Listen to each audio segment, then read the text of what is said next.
speaking nothing about the truth.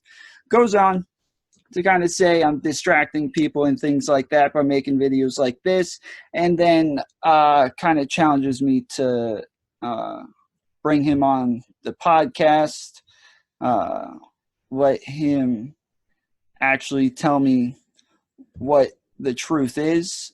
And so today we got Todd Church here with us. What's up, Todd? How you doing, brother? In America, what do you have maybe the biggest problem with, or what is something that you feel like you're being lied to about the most? That we're all pretty much slaves. Okay. That we're all just being used as pawns against each other. And the ways that they have indoctrinated everyone to make sure that we are fighting these wars that are lies to take over these other countries, to make more enslavement for more people, because the body of the people is actually the profit for these elite. Okay, so in those wars, how are we actually like being turned into slaves? You mean like as soldiers we're slaves, or you mean like citizens just in their everyday lives? Just as citizens, period. We go to the education system to be educated by the history that lies to us about who's supposed to have been trying to come and invade us as Americans, so that we're indoctrinated with these things, so that we feel a certain way about being able to go and fight for freedoms that we believe are freedoms, but really we're fighting for this machine to be able to take over the world, and for these people to be able to use us with the finances that they give us to be able to go and take over and invade these countries, to be able to take the resources, and also not only take the resources, but also take the people, to have new slaves, to be able to make them debt slaves. Okay, so would you call yourself a conspiracy theorist? Just truth. I just want, okay. I want the truth out there.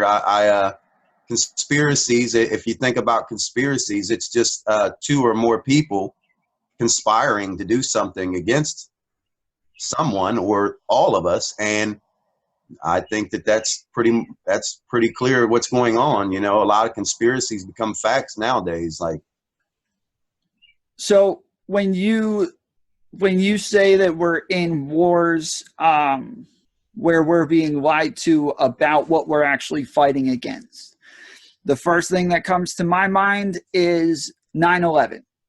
Are you, which is why I ask if you're a conspiracy theorist, because are you insinuating I'm everything you're not? I'm everything that you're never supposed to be comfortable saying, you know? So if it's conspiracy, if it's truther, if it's spiritual, we're not supposed to agree with any of these things, so that we can feel uncomfortable about being around these types of people, so that we don't listen to the information, so that we can never figure out anything about the truth for ourselves, because it seems weird. I agree with you in part. So I was actually just saying this to somebody else today. If you, because they're like, you're always kind of controversial. You always like to argue. You always have to test everything and try everybody. And I said, if you believe in something, you don't know you believe it until you have tested it. You don't know that it's true until you have had somebody claim it to be fake and still been able to hold your ground. And yes. So I agree with you on that part. But are you saying that technically 9/11 didn't happen the way that it said? I believe that 9/11 happened, but I think that it was a rigged demolition. I believe that. I think that it's possible.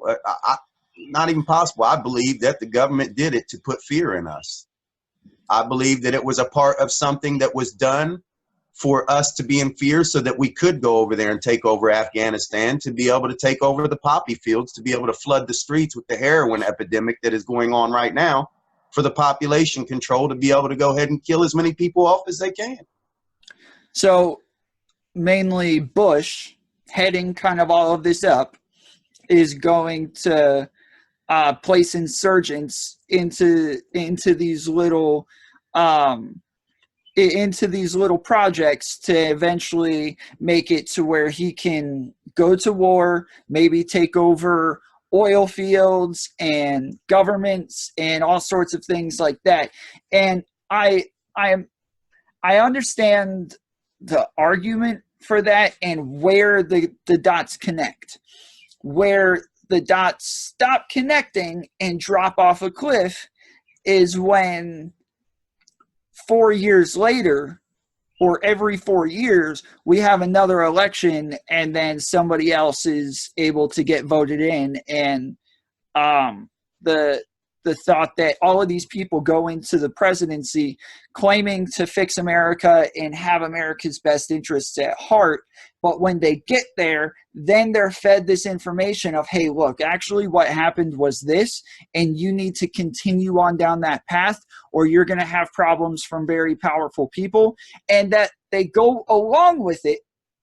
That's where I have a bit of an issue, is that every single one of them is going to continue buying into it. Or is it fear that they would buy into it for? Is it, what makes every other president then buy into the same idea or keep going down the same path that the ones before them went down?